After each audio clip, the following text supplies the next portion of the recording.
kaalaman, and the things that we can also do para naman tayo ay maging bahagi ng solusyon at hindi maging bahagi ng problema. Dahil ngayon yung mga yelo doon sa tinatawag nilang Greenland, Iceland, yun po, dati yun, na-maintain yung mga icebergs doon. Ngayon, unti-unti ang lalaki, nagkakatunaw na yung mga tipak-tipak ng mga yelo. So yung pagbalanse sa klima, unti-unti nasisira na.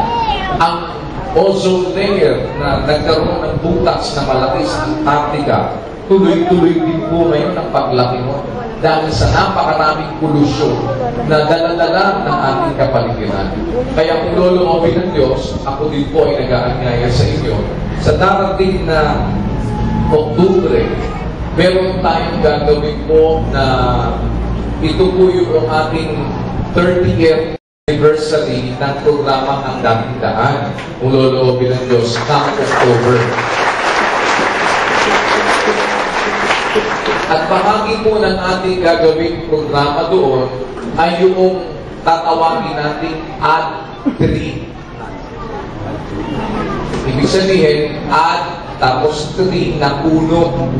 Kaya, meron po tayong isahan na campaign at nakikipag-tie up din po kami sa mga environmentalists para makita naman din nila na tayo sa ating pagsasama-sama, we care sa ating mga kapwa-tao at gusto natin na paggawa ang maliit na bahagi natin. Kaya tayo po ay magkakaroon din ng isang malawakang tree planting na uumpisa po natin sa araw ng anibersaryo ng programa Ang Dating Daan. Tatawagin natin siya Add 3 on its 30th anniversary. Ang Dating Daan po will be joining everybody all over the globe. Hindi lang po dito sa Pilipinas, hindi lahat ng ating mga kapatid sa iba't ibang dako ng mundo, sabay-sabay tayo na magtatanim ng puno. At yung itatanim natin puno, hindi natin papabayaan. Mag-designate sila ng mga areas, tinatanong na natin sa DENR, sa Department of Agriculture, kung saan-saan yung mga lugar na yun, tatanong na natin sila ng puno. Tapos, yung tayo ang nagtanim, aalagaan natin yun. At yun ay tatawagin natin Add 3. Sapagkat ang Dating Daan 3 yun, puno na itinanim ng mga taga-dating daan. Sana po ay makasama namin kayo sa araw na yun, mga kapatid, dahil whole day event po yun. At pagkatapos, yun lang po magiging kick-off natin, pang-umpisa lang. Hindi pa po namin ilalabas yung guidelines. Since nandito na ako, nauna ko na naibalita po sa inyo. Kaya kayo unang napagbalita ko na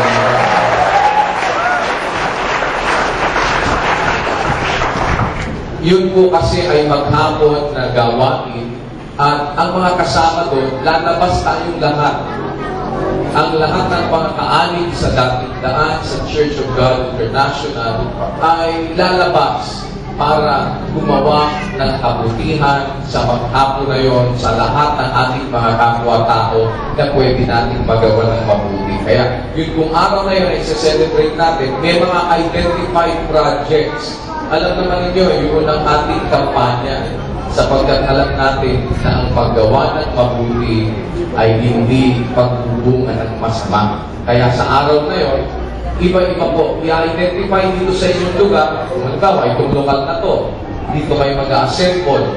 Ano ang inyong activity na gagawin dito? Maaaring kayo ay pupunta, bawa isang grupo sa inyo, pupunta sa isang slum area, o kaya naman pupunta doon sa isang lugar kung saan kayo naman merong gagawin doon sa orphanage o kung ano pa man yan. Basta meron pong i-assign kada grupo sa atin. Since madami tayo dito, mag-identify tayo. Basta yung kung araw na yun, we will all go out para po tayo ay magparamdam na ang mga kaanib sa Iglesia ng Diyos ay hindi liabilidad ng bansa ito, kung hindi mga assets.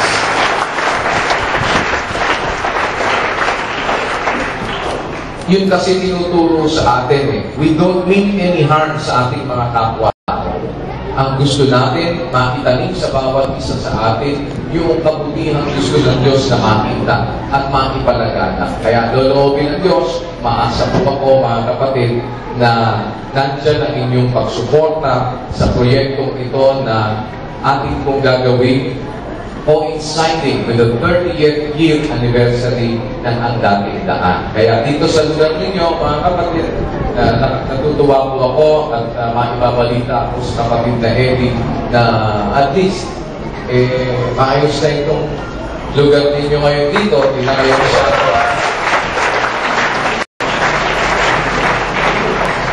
susunod sana, gusto kong magkaroon po kasi sa mga lugar yung pwede nating magawa evacuation center kapag mayroong mga kalamidad. Nakita kasi ninyo, di ba, kapag may mga calamities, minsan maraming nadi-display, tapos hindi sila naaalagaan doon sa mga evacuation center. Minsan dadalhin lang sa basketball court, doon ang magkakasakit sa pinapuro, mga sakit-sakit na sila doon. Sabi ko nga, pag-usapan kako natin, siguro itong lugar na ito, baka pwede naman kausapin din natin yung may-ari na baka pwede i-listo na natin ito kaysa sa nire-rentahan lang natin.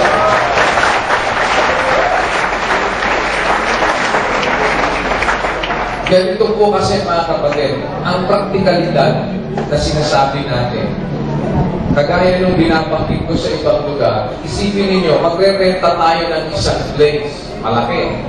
Minsan 5 years, i-renovate mo. Gagastos ka sa renovation, no? Pero yun, pagkatapos ng 5 years at hindi ka nag-renew, although it's renewable, kanila na yun. Wala na. Lilipat ka na naman ulit, re-renovate mo na naman ulit. Minsan, halimbawa, ang renta, kagaya may re-rentahan ka, ang renta mo, 120,000, 130,000 monthly. Pero, kung uhulugan mo na yun, patadaanin mo sa bangko, nasa mga 200,000 ang hulog mo. Papayaran mo lang sa loob ng 10 taon. O kaya naman 5 taon. O kaya 3 taon. Ibig sabihin, after 3 years, after 5 years, hinto ka na ng pagre-renta. Samantalang, kung nagre-renta ka, tama, 130 lang, kulang ka ng 80,000. Pero, hindi naman, tuloy-tuloy yun. Diba? Tuloy-tuloy yung kumpa mo na yun. Pagkatapos, ilipat ka na naman ulit. Kaya po, kung titignan mo yung practicality, hindi naman pwedeng after na 5 years. O sige, hindi pa naman dumadating ang Panginoon sa Kristo after 5 years. Maghiwa-hiwalay na tayo, tapos nakontrata natin dito. Pwede yung gano'n, dito ba?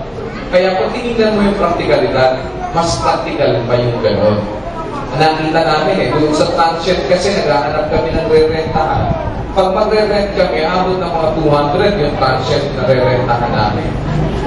Doon nakita namin yung lugar na ipinapa-absorb ng bangko, ang iyong monthly, about 300,000 something. Nagdagdag ka na. Pero, after certain period of time, pag bago ka man doon, mag-renovate ka man doon, hindi ka naman kasi hindi na tayo basta papaalisin doon dahil after natapos yung amortization, tapos na yun sa atin na yung lugar. Hindi naman dahil gusto pa natin magkaroon ng mga possessions dito, susunugin na hindi naman yan. Kaya, praktikalidad, mga kapatid, hindi po ba? Kung pag-uusapan. Parang yung sa sasakyan. Pag nagpunta kami noon ng Amerika, magre-rent kami ng sasakyan, $125 per day. $125 per day. Kung mag-stay ka doon, halimbawa ng 2 buwan, ang isang buwan, 125 times 30, magkano yun? 125 times. Ilan yun?